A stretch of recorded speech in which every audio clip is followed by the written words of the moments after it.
I can see why everyone likes this.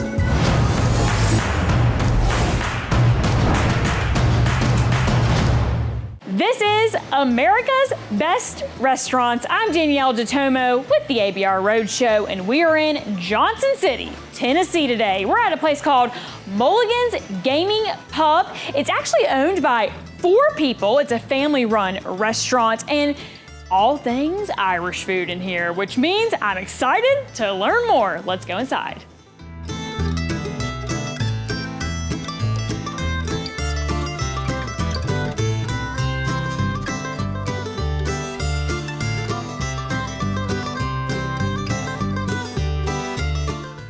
Keith, Holly, how you doing? Great. Welcome to Mulligan's. Yes, very excited to be here today. What are some things that, of course, people come in here, they eat, drink, have a good time, but what are some other things you're offering the community here in this building? Well, people come in and play games, everything from chess. We've got the Johnson City Chess Club comes in once a week on Sunday, and they'll sit and play chess for hours in our thing. We have maybe half a dozen groups playing Dungeons and Dragons, and they'll go to some corner and do whatever Dungeons and Dragons is. Since we're old, we don't really know. I don't know either, can't lie. That goes over my head. I was gonna ask, are you all big into gaming? Who's the gamer around here? The gamer is our son and his wife. They're big into all of those games, and they still play today. In fact, I think Friday night is their night to play up in the upstairs. Oh my goodness. Well, listen, Keith, Holly, thanks for greeting us. We're actually gonna go meet your son, Sean, in the kitchen now, and it's time for some food. It is. Right, thank you. Welcome, welcome. Oh, we're excited to be here. It is time for some food. We got Sean, one of the owners, Forrest, you are the head chef here. Very excited to be back in the kitchen with both of you today. So first off, tell me what we're making. We're gonna make Scotch eggs. Okay. Scotch eggs, it's very similar to breakfast in a bite. In Europe, specifically, it is something that you would find in like a convenience store or a gas station. They're also made at home. They can be eaten hot or chilled. How do you do them here? So we do them hot here. To make them, it is hard-boiled egg, which we have here. And of course, if you kind of want to start the process, we can kind of see how that goes. So will you tell me what he's doing exactly? So we have local country sausage, Swaggerty's, and it has been weighed out to roughly an ounce, okay? And he is making them into 2 similar sized patties, roughly, by rolling them out with his hands and flattening them. After he has done that, he will put the egg between the 2 patties, and then he will meld it together into an oblong oval shape the size of an egg. Just the egg is covered in the sausage. After he does that, we'll then go into the breadcrumbs.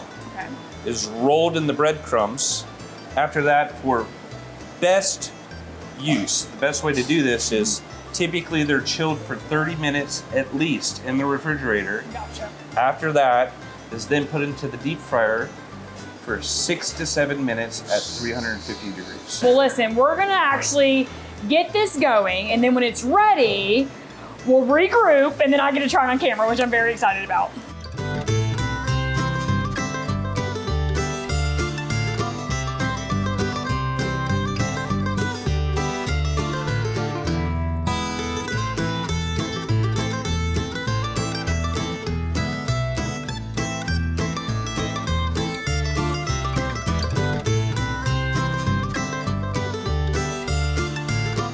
It is ready for me to try. Remind people the name of this dish one more time. Scotch eggs. Scotch eggs. And I see we got a little dipping sauce. What's that? Honey mustard. Honey mustard. Speaking of sauces, do y'all do a lot of these like in-house? We do have a couple different sauces we do in-house. Okay. We have something called the Mulligan sauce, which is Thousand Island dressing with horseradish and paprika. It has a little bit of a kick. We also have a in-store salad dressing that we make, which is a honey Dijon salad dressing.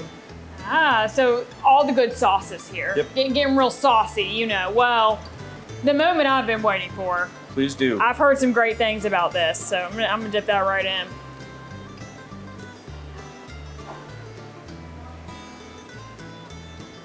That's some good stuff. Yep, I can see why everyone likes this. Whatever you did with this, because I was watching you, you did it right. Crunchy. Thank you both so much. Thank you. We We're appreciate gonna, it. Of course, we're actually going to head out into the dining area now. I'm going to chat with you and your dad. All right. Made our way out in the dining area now. We got Keith, we got Sean, father, son right here. We got some lovely tunes in the background. Great spot you have here. And we got to start off with the food because, you know, it's sitting here and it's ready for me to try it. So take me through these two dishes that we are showcasing.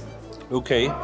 So here on your right side, you have shepherd's pie. Okay. It's made with ground lamb, carrots, peas, celery, covered in red skin mashed potatoes and cheddar cheese on top. Then it's torched. All right. Served with soda bread and honey butter.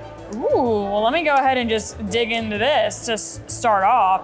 Shepherd's pie. I don't believe I've ever had a shepherd's pie. This may be my first. Well, you have to let us know what you think.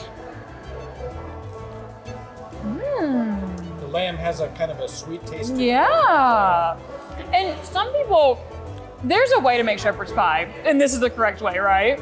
Correct. Most people, when they talk about it with hamburger, which is actually cottage pie.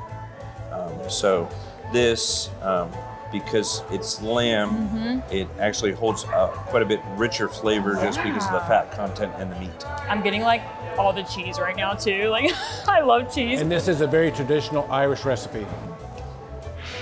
True Irish dish right here. Love it. So tasty. What's this one we got over here? Oh, hey mom, hey mom. We knew mom was gonna hop in at some point. Listen mom, I'm trying to eat over here. I'm trying to enjoy myself a meal.